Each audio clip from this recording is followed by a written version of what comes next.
She laughed. You really think I'd ever introduce you to my parents? Right in front of her friends. I just smiled and said, Don't worry, you won't have to. Then I left without another word. Later that night, her best friend texted me something that made me sit up straight. I'm 29, work in digital marketing, and until 3 weeks ago I thought I was in a solid relationship. Her name was Jessica. We'd been together for 2 years. Not perfect, but I thought we were building something real. I was wrong. Let me back up a bit. Jessica and I met at a mutual friend's birthday party. She was funny, ambitious, working her way up at a tech startup. We clicked immediately. Within 3 months, she'd basically moved into my apartment. We fell into this comfortable rhythm, grocery shopping on Sundays, Netflix every weeknight, weekend brunches at our favorite spot downtown. I thought I knew her. I thought we were solid. Sure, there were small things. She never really wanted me to meet her parents, always had excuses. They're traditional, she'd say. I want to wait until we're more serious. 2 years felt pretty serious to me, but I didn't push. She also spent a lot of time with her college friends, which I thought was healthy. Independence in a relationship, right? I had my own friends, my own hobbies. I trusted her. The night it all blew up was supposed to be casual. Jessica invited me to meet her at this trendy bar downtown, where she was hanging out with her college friends. I'd met a few of them before, but this was a bigger group, maybe 7 or 8 people. I showed up around 8, found her at a table near the back, surrounded by mostly women and one guy I didn't recognize. She waved me over, didn't get up, didn't kiss me hello, just a wave. First red flag I ignored. I sat down in the empty chair next to her, ordered a bourbon on the rocks, tried to join the conversation. They were talking about some trip they all took to Miami last year. I wasn't there, obviously. Jessica had told me it was a girls' trip, and I'd encouraged her to go, even helped her book the flight. So I just listened, nodded along, laughed when appropriate. I felt like an outsider, but I figured I'd warm up to the group eventually. Then one of her friends, Melissa, turned to me with this bright smile and said, So when are you finally meeting Jess's parents? You guys have been together forever, right? Like 2 years? I started to answer, something casual like, hopefully soon. But before I could get the words out, Jessica laughed. Not a nervous laugh, not an uncomfortable laugh. A genuine, dismissive laugh that cut through the noise of the bar. She looked at Melissa, then at me, and said, You really think I'd ever introduce him to my parents? The table went dead silent.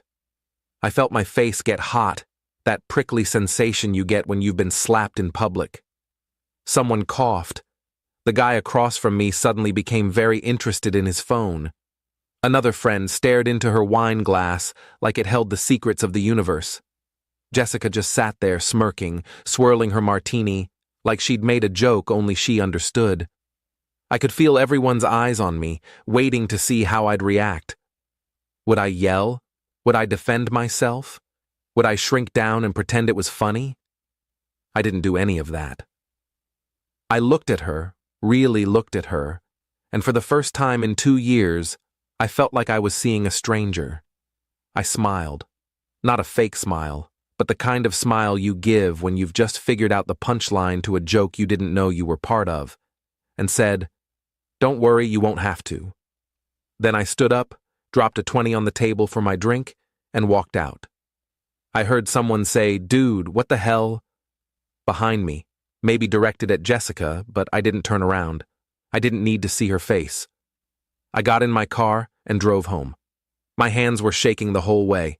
Not from anger, from adrenaline, from the sudden, crushing realization that I'd wasted 2 years of my life on someone who saw me as a joke.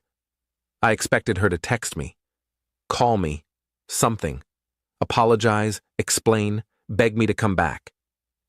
But my phone stayed silent for 3 hours. I sat on my couch, staring at the wall, replaying the moment over and over. What did I miss? How did I not see this? Was I just a placeholder? A warm body to fill space in her life until something better came along? Then, at 11:47 p.m., my phone buzzed. But it wasn't Jessica. It was her best friend, Lauren. We'd always gotten along well. She was the one who'd told Jessica I was a good guy when we first started dating, who'd vouched for me. She was calm, reasonable, the kind of person who didn't do drama. The text said, "Hey, I need to tell you something. Can you call me?" I stared at that message for a full minute before I called her. My stomach was in knots. She picked up on the first ring. "Hey," she said. Her voice was tight, shaky, like she'd been crying or was about to. "What's going on?" I asked. "I'm so sorry about tonight," she said. "That was completely fucked up. I told Jess that in the parking lot. But there's more you need to know, and I can't keep quiet anymore." My stomach dropped. "What do you mean?" "Jessica's been seeing someone else. For like 6 months. I couldn't breathe. The room tilted. "What?" "His name is Connor. He's some finance bro she met at a networking event back in April. She's been telling us you guys are basically over, that you're just, I don't know, convenient. She said she's waiting for the right time to break up with you, but honestly, I think she just likes having you around. Financial security, emotional support, whatever. I didn't know the full extent until tonight when she was laughing about you after you left.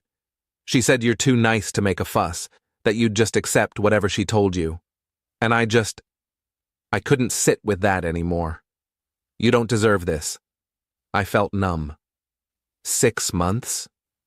Yeah. I'm sorry. I thought you knew. I thought maybe you guys had some weird arrangement. But tonight made it clear you had no idea. And that's not okay. I thanked her. I don't remember what else I said. My brain was static. I hung up and sat there in the dark until 3 in the morning, just processing.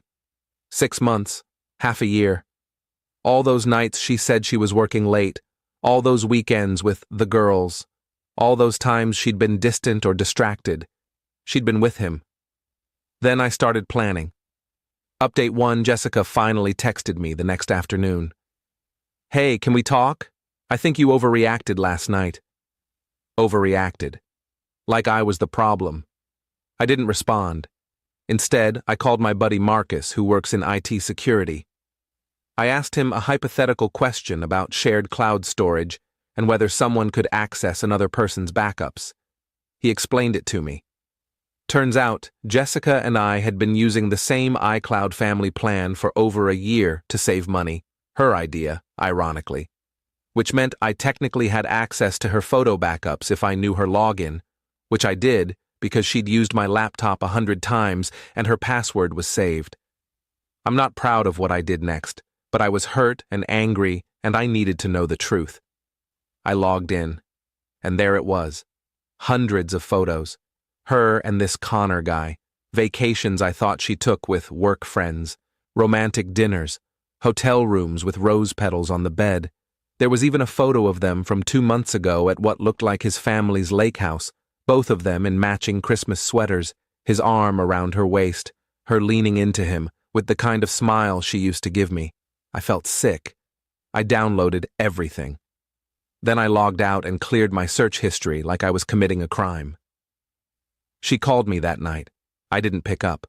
She left a voicemail, her voice sweet, almost annoyed.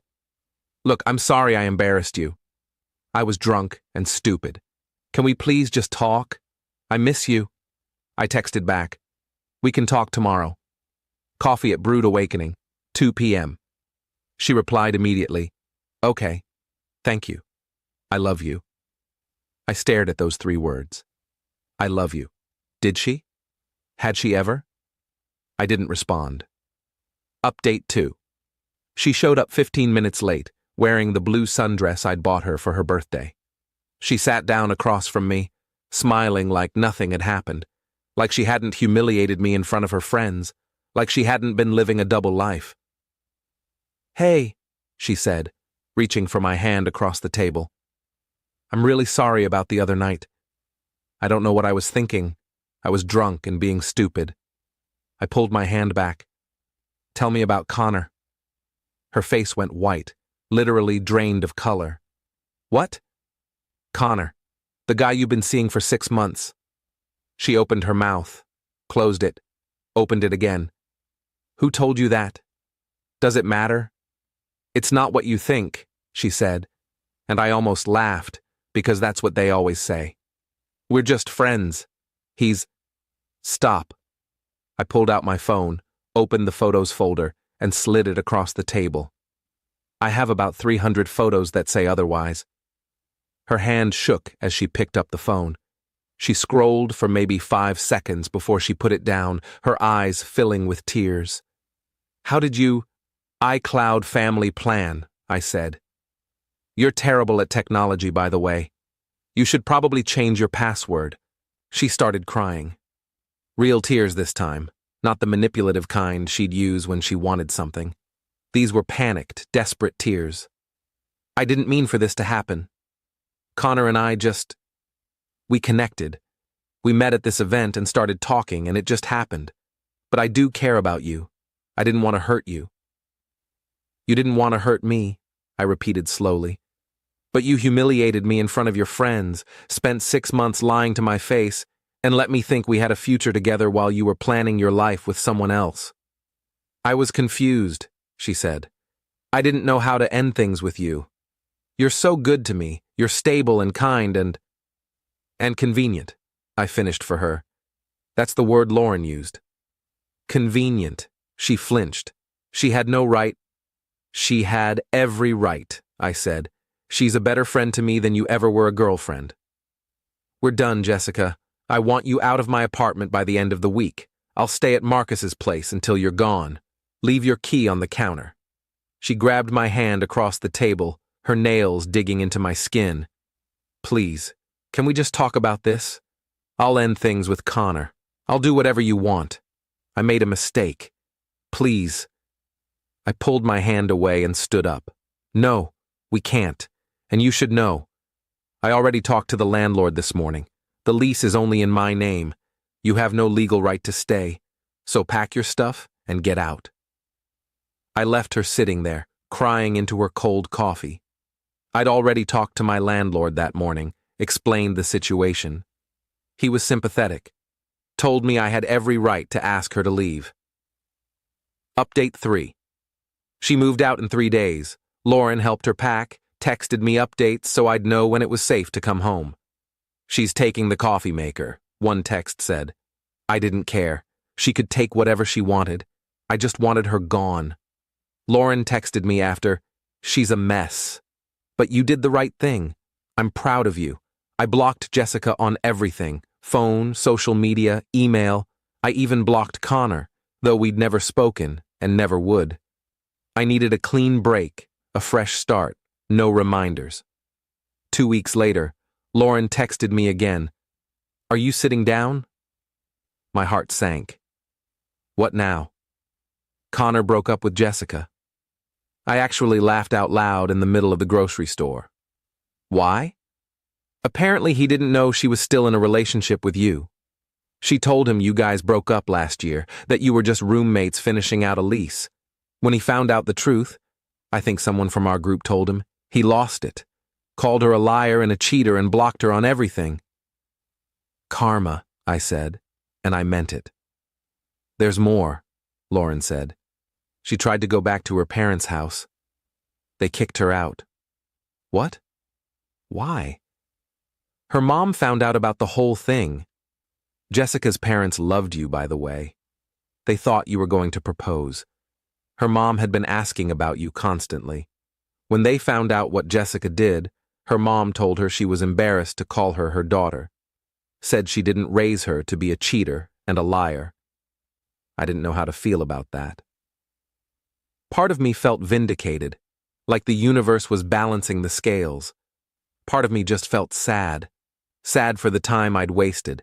Sad for the person I thought Jessica was. Sad for the future I'd imagined that would never exist. Final update. It's been 3 weeks since I walked out of that bar. Jessica's apparently staying with Melissa now, the same friend who asked the question that started everything. I heard through Lauren that she's been trying to reach out to me through mutual friends, asking if I'd give her another chance, saying she's learned her lesson and grown as a person in 3 weeks. I won't. Last week, I went on a date with someone new. Her name's Rachel. We matched on Hinge. She's a 4th-grade teacher, loves hiking, has a golden retriever named Pepper. On our first date, we talked for 3 hours and closed down the restaurant. On our second date, she asked me, "So when do I get to meet your friends? I want to know the people who are important to you." I smiled and said, "Whenever you want." She squeezed my hand across the table and said, "Good answer." I'm not healed yet. Some days I still think about Jessica, about what I missed, about how someone can lie to your face for 6 months and sleep next to you at night. I think about all the signs I ignored, all the red flags I explained away because I wanted to believe we were happy. But I'm getting there, and I know now what I won't accept. I won't be someone's backup plan. I won't be someone's joke. I won't be convenient. Lauren told me yesterday that Jessica's been posting cryptic Instagram stories about losing the one and regret, and if I could turn back time. I haven't looked. I don't need to. That chapter is closed.